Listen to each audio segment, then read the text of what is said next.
The cardboard box was unremarkable, dusty and worn at the corners, labeled simply Dad's Papers in my mother's familiar handwriting.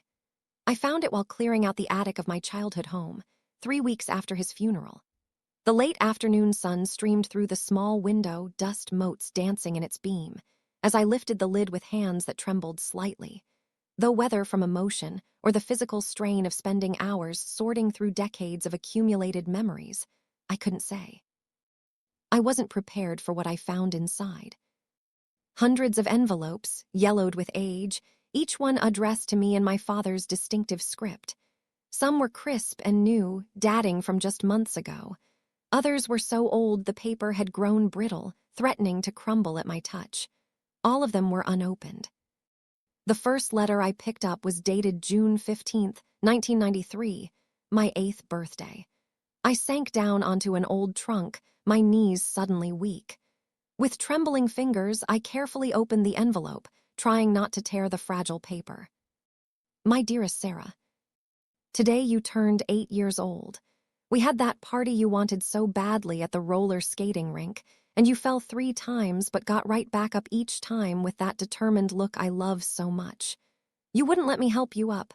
I can do it myself, Daddy, you insisted, and you did. There's so much I wanted to tell you today, but the words wouldn't come. They never do, it seems. So I'm writing them here, knowing I'll probably never give you this letter just like all the others. But maybe someday. I was so proud watching you today. Not just because you kept getting back up when you fell, though that's part of it. I was proud because I saw how you helped little Amy when she was crying after her fall, how you gave her your extra piece of cake because she dropped hers. You have such a beautiful heart, my girl. Sometimes I look at you and can hardly breathe from the joy of being your father. Tears blurred my vision as I read. I remembered that birthday party, the neon lights, the sound of wheels on polished wood, the chocolate cake with pink frosting. But I had no idea he'd been watching me so closely, seeing so much. Dad had never been one for words. He showed his love through actions, teaching me to ride a bike, checking under my bed for monsters, working long hours to put me through college. But emotions, those stayed locked away behind his quiet smile and gentle eyes. At least that's what I'd always thought. The next letter was dated September 4th, 1994. My dearest Sarah, you started 4th grade today. You wore your hair in 2 braids, and that new backpack you picked out, the one with the rainbow butterflies. You were so excited you barely touched your breakfast. When I dropped you off at school, you ran to meet your friends without looking back. I sat in the car for a few extra minutes, watching you disappear into the building. Remember how scared you were last year, how you made me walk you to your classroom every day for 2 weeks. This year, you're so confident, so ready to take on the world. Part of me celebrates this independence, while another part aches, knowing you need me a little less. There's something I never told you about my own 4th grade year. I spent the next several hours reading through the letters, moving only to turn on the attic light when the sun began to fade. Each envelope contained not just a letter, but a piece of my father I had never known. His thoughts, fears, pride, and deep, endless love for me captured in his careful handwriting. There were letters from every major event in my life, graduations, first dates, heartbreaks. But there were more from ordinary days, random Tuesdays when something I said made him laugh, or quiet moments when he watched me reading on the porch swing.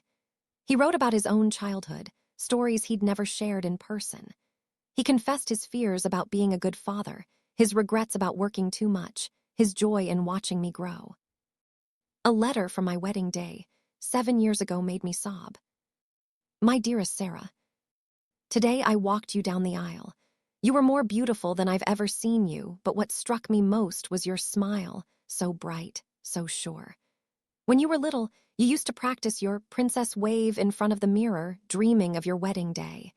Now here we are, and you're more magnificent than any princess. During our dance, I wanted to tell you how much I love you, how proud I am of the woman you've become, how grateful I am to be your father. Instead, I made some joke about your new husband's dancing skills to hide the fact that I was fighting tears. Always hiding, always holding back, It's been my way for so long.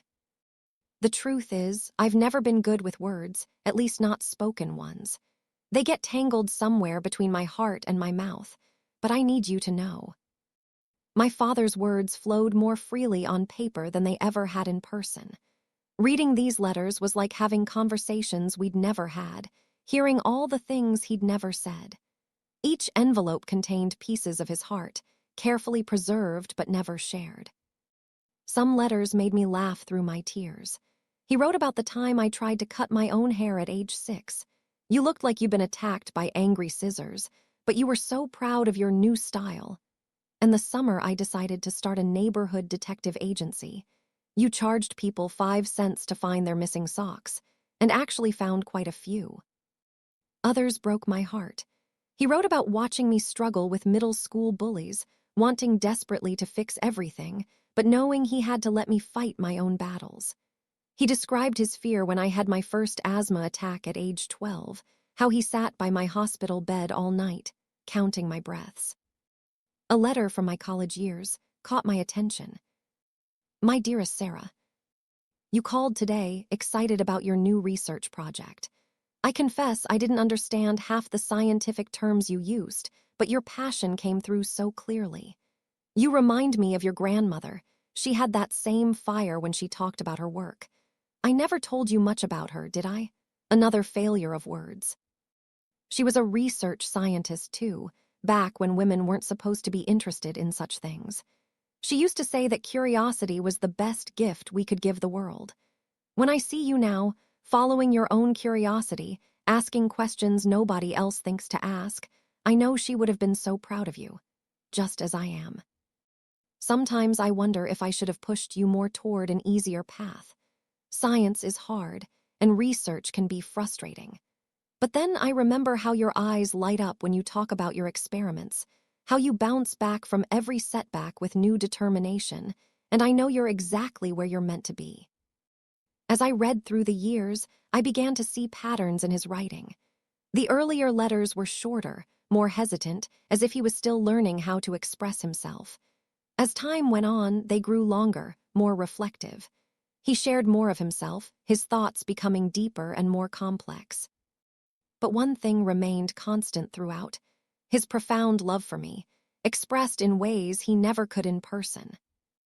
A letter from 5 years ago, when I told him I was pregnant with my first child. My dearest Sarah, you're going to be a mother. I've known for 3 days now, since you and Mark came over for Sunday dinner to share the news, but I'm still trying to wrap my head around it. My little girl, having a little one of her own. When you told us, your mother immediately started planning the nursery and talking about baby showers. I just sat there, probably looking stunned. I wanted to tell you how my heart felt too big for my chest, how watching you grow up has been the greatest joy of my life, how seeing you become a mother will be yet another gift I probably don't deserve. Instead, I just hugged you and said, "That's wonderful, sweetheart." Not nearly enough words, never enough words. I'm terrified for you and excited and proud all at once. Parenthood is the scariest, most magnificent adventure you'll ever undertake. There's no manual, no perfect way to do it. You'll make mistakes, we all do. But you'll also experience joy so pure it hurts, love so deep it transforms you.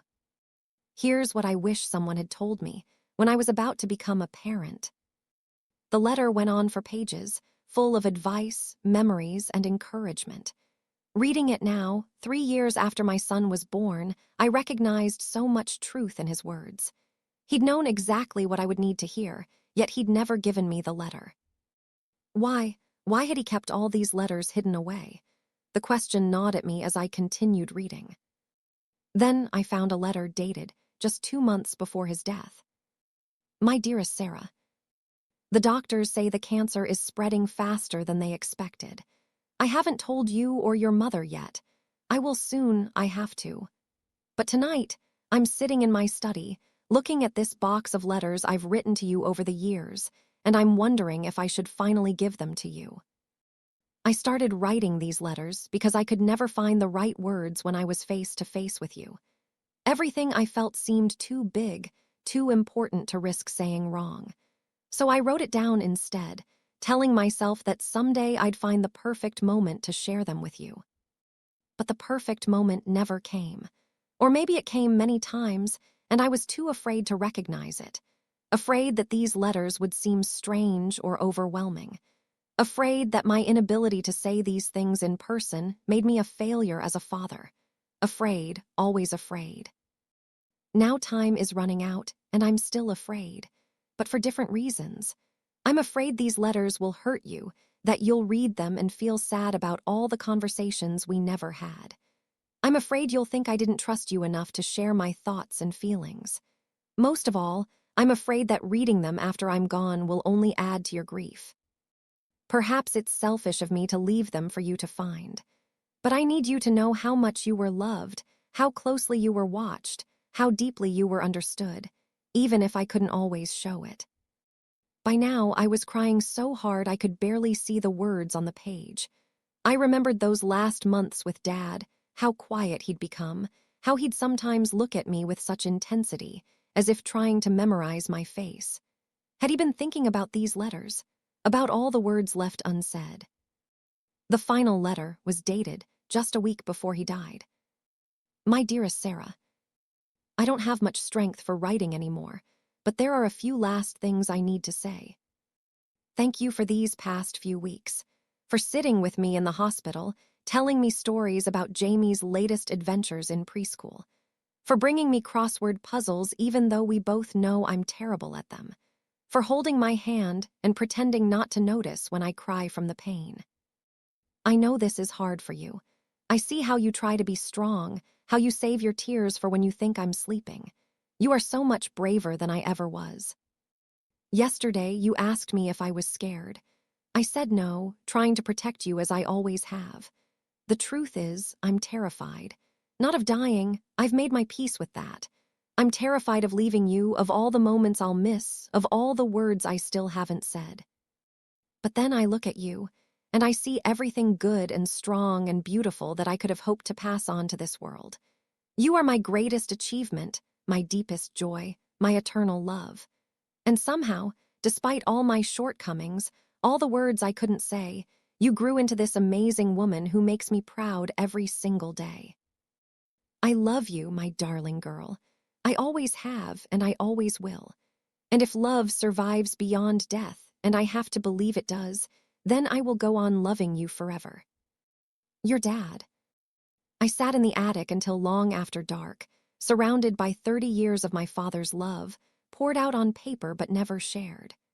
The letters showed me a man I had known all my life, but never fully seen, sensitive, observant, deeply feeling, struggling always with the gap between what he felt and what he could express. In the weeks that followed, I read and reread every letter, gradually piecing together a more complete picture of my father.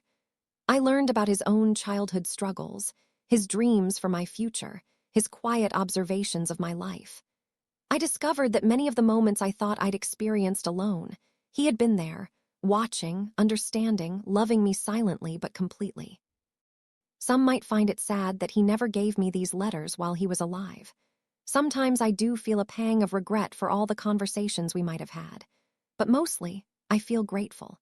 Grateful that he found a way to express his love, even if he couldn't share it directly. Grateful that he left these pieces of himself behind.